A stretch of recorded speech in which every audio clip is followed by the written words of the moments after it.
Hello, hello everyone. Welcome back to Learning Fundamentals of English Grammar. This is Dr. R.S. Moria. Guys, again once we are in the chapter transformation of sentences. So let's start. So in the previous lecture I told you that transformation is the transformation in the sense that we change the form of the sentence. We change the form of the sentence and not the content. Form of the sentence is changed. Content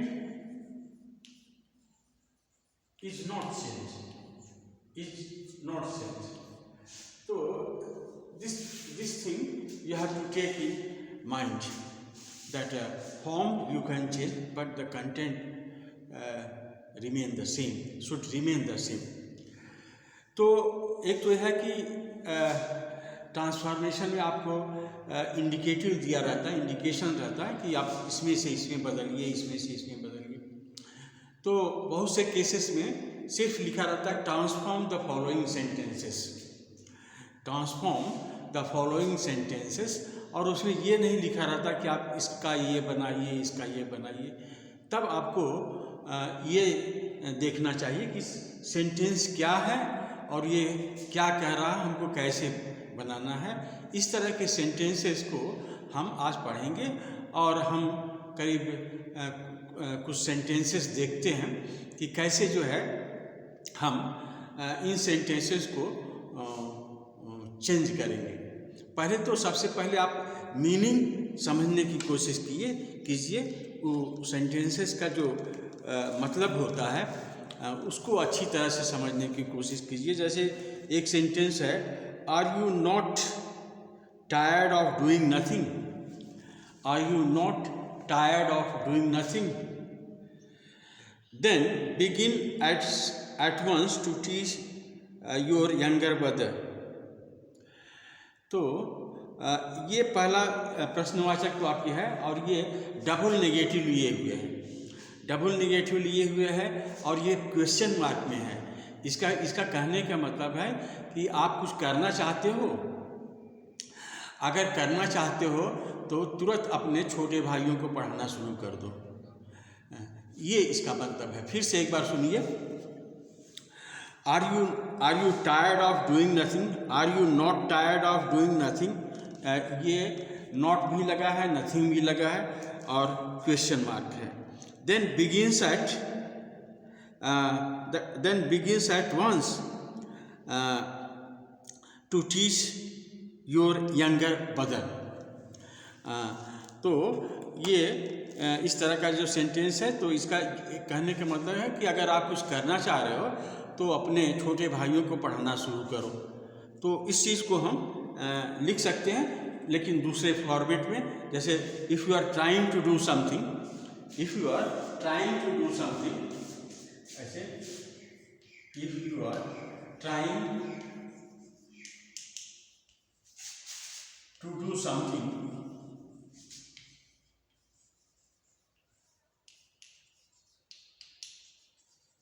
अब इसके बाद comma दे देते हैं.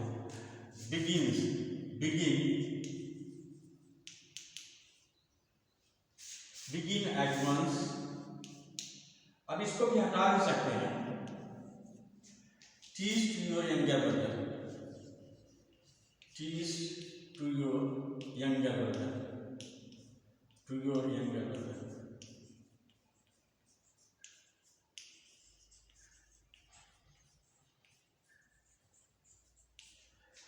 तो जैसे ये begin eight one, इसको आप इमीडिएटली भी इसको कर सकते हो. If you are trying to do something, teach your younger brothers, immediately यहाँ भी लिख सकते हो. तो नहीं तो इसको यहाँ पर रहते भी दे सकते हैं. बिगिन एट वंस टू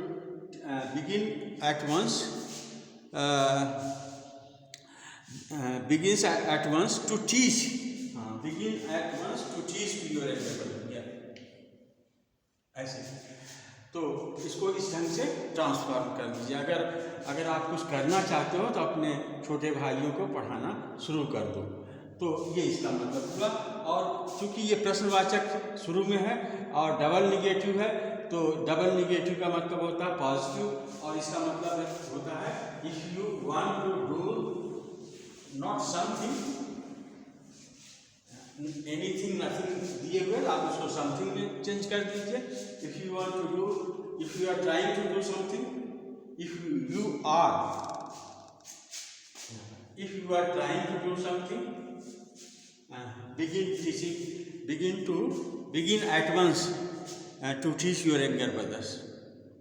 तो इस तरह से बनाया जा सकता है। अच्छा देखिए दूसरा सेंटेंस देखिए, दूसरा सेंटेंस पढ़ते हैं। दूसरा सेंटेंस है yes,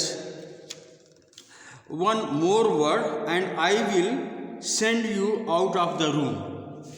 one more word and I will send you out of the room, ये किस तरह का सेंटेंस हुआ? वन मोर वर्ड,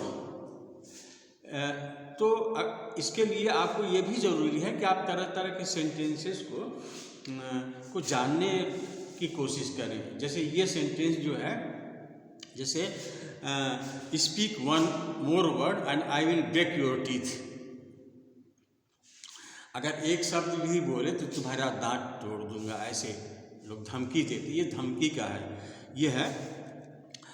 तो हाँ, one more word and I will send you out of the room, I will send you out of the room. तो इसको if से बनाओ, if you speak, if you speak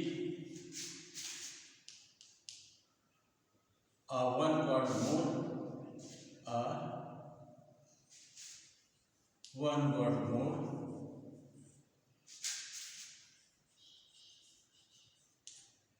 I will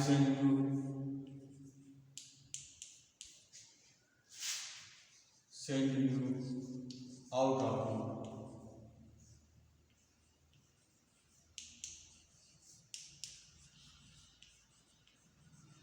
ये तो जब आप बदलते हो तो आप कोई भी फॉर्मेट में आप बदल सकते हो, unless hint is not given किस में बदलना है। अगर आप you are free to change तो आप बदल सकते हो, किसी भी फॉर्म में बदल दो, लेकिन remember that the content should remain the same. उसका जो अर्थ हो वो बिल्कुल वैसे ही होना चाहिए, उसमें कोई परिवर्तन नहीं होना चाहिए। तो ये इसलिए भी दिया जाता है कि आपमें क्रिएटिविटी आ रही है।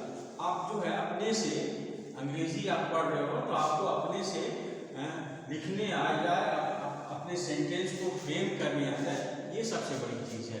जब आप बोलते हो या लिखते हो तो वही सब जो दूसरे बोलते हैं वैसे बोलो लिखो, ये नहीं, अपने से बोलना शुरू करो, अपने से लिखना शुरू करो, तो तभी जो है भाषा की सार्थकता रह जाती है। एक्चुअली हम जब अंग्रेजी पढ़ते हैं तो परीक्षा के पॉइंट ऑफ व्यू से पढ़ते हैं कि परीक्षा में क्या पूछा जाएगा, ये इसमें ये किया जाएगा, ऐसा नहीं, सीखने के दृष्टि से नहीं पढ़ते। भाषा जो है बराबर सीखने के दृष्टि से किया जाता है। जैसे कोई भी भाषा आप सीखना चाह रहे हो तो उसको पढ़ने बोलने इसी क्रम में सीखो, कैसे हम अच्छा बोल लें, कैसे पढ़ लें, कैसे प्रभावी ढंग से लेटर लिख लें। तो इस तरह। अच्छा एक और देखते हैं, अब देखते हैं। हाँ, supposing the house catches fire, supposing the house catches fire, we have plenty of water to extinguish the flames. Supposing the house catches fire, मान लो कि घर को आग लग गई तो हम लोगों के पास प्लेंटी ऑफ वाटर, हम लोगों के पास बहुत सा पानी है आग को बुझाने के लिए, उसके लौ को, फ्लेम मतलब होता है लौ को बुझाने के लिए बहुत सा पानी है। तो अब ये इसका मतलब होता है, सेंटेंस का मीनिंग है, ये चेंज नहीं होना चाहिए। फिर से आप मतलब इसका निकाल लें कि अगर इन केस ही आ गया, ऐसी स्थिति में जब घर को आग लग जाए तो हम लोगों को ये है कि हमारे पास बहुत सा पानी है जिससे हम आग को बुझा सकते हैं, आग की लपटों को बुझा सकते हैं।